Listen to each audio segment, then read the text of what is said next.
Golden brown, texture like sun, lace me down with a mind she runs throughout the night. No need to fight, never a frown with golden brown.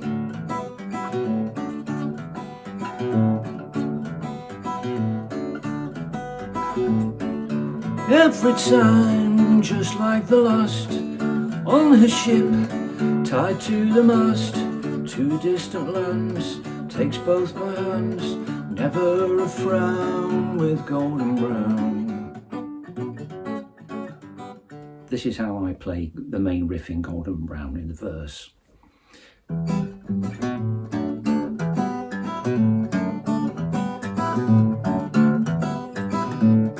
Now breaking that down, we detune the E string to a D, probably using a tuner is easiest, but if you want to do it by ear, you could just compare the E string to the D string. Keep playing the E and the D. Detune the E until it sounds right to you. It's about a quarter to half a turn.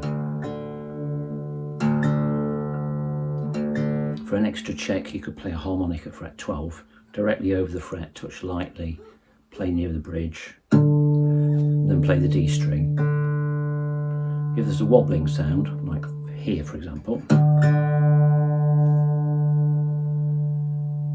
turn the tuning peg until that wobbling sound goes. It's called a beat difference.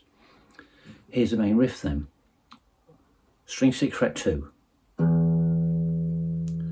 Then all three fingers I use to play an E minor chord on 3 open strings 1, 2 and 3. Then little finger up on string 6 fret 5, which is a G. Thumb plays it from the beginning. So first note E, 3 fingers, then fret 5 G, and then the E chord again, E minor that is.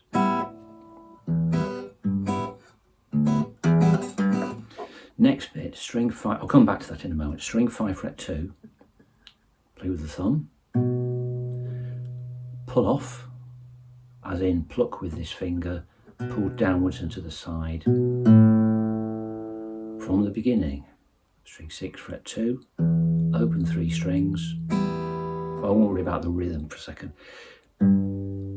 Fret 5, open strings again. String 5 fret 2, play, pull off. Then there's a D chord. It looks like this: string 3 fret 2, string 2 fret 3. And string 6 fret 4, and there's the fingering I use, fingers 1, 2 and 3. I play strings 6, 3 and 2 together with thumb and 2 fingers. And then I play again, but this time as I pluck the 3 strings, I lift the 3rd finger off, so there's an open D now, open 6, string 6. I'll just play through all that from the beginning very slowly. String 6 fret 2, open 1, 2 and 3.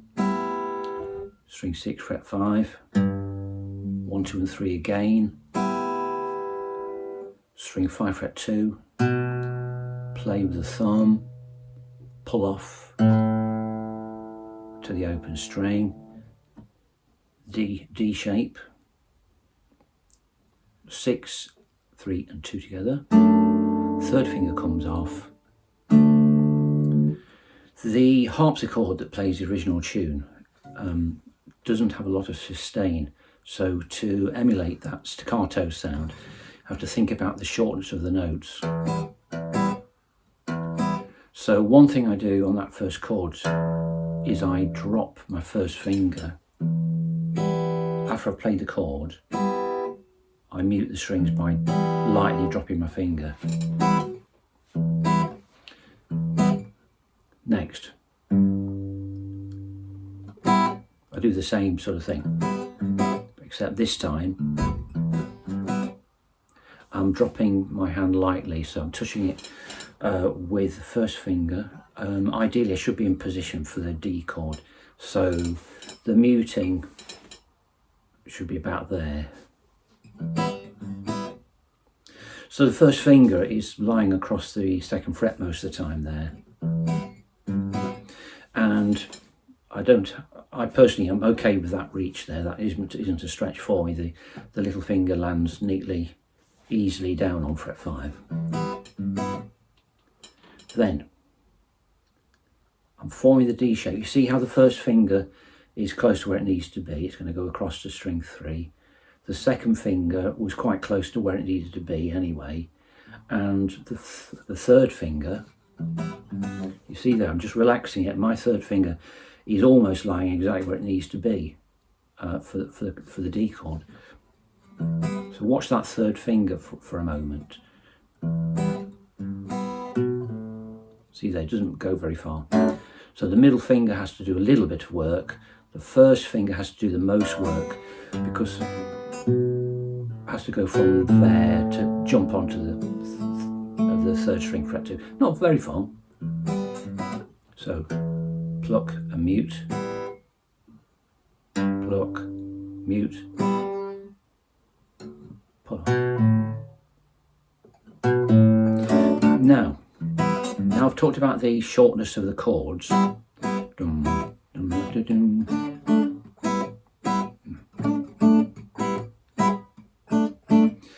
Now the bass line is a bit smoother for contrast. The Italian word used for that is legato. So to make the contrast between the choppy, short staccato, it's good to try to keep the bass line smooth. So the main thing to do is to take off the note that you're playing just before you play the next one.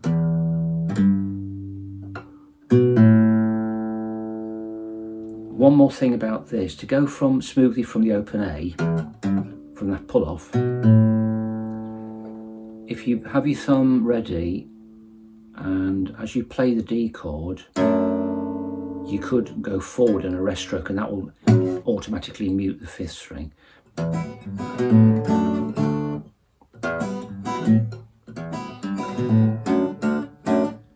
No, well, you could do that, but what I do, thinking about analysing what I play, is when I play the D chord, I both release, after plucking, the left hand fingers, so they're now resting on the strings. So after I've plucked, I stop squeezing. I'm also doubling the effect by placing my thumb and index and middle straight back on to get the staccato. So you don't have to do both, it's just a habit to have. Yeah, I'm focusing, I can feel I'm focusing on the right hand.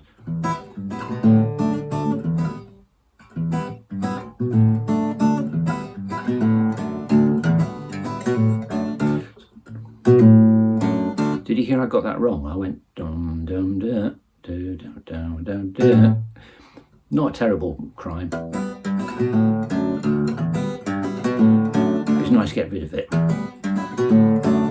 So to improve the performance of it, I have to concentrate sometimes on the bass line to make it smooth, and try to not think about the fingers much.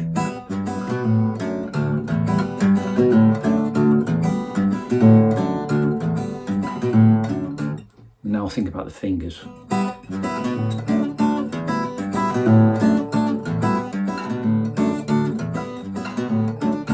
So this is the equivalent, I suppose, of when you're learning piano and you work out the left-hand part and the right-hand part, then put it together. I guess the overall thing to say is that if it sounds good to you, then when you're happy with the level you've achieved or the standard, then that's fine, isn't it? You know, the guitar's there for you to enjoy, but if you want to get a spot on, I would say follow all those tips that I've given, and that should help you a lot. One little thing to finish with, when it comes to singing, there's a lovely moment of synchronization between the voice, the syllables and the left-hand part, which makes it easy to coordinate. Golden brown, so on brown, golden brown, it's actually singing, you're singing those notes there and you're at the same time. Golden brown, take texture like sun, golden brown, texture like sun, lays me down, with the mind she runs. So that really helps to keep the voice and the playing together.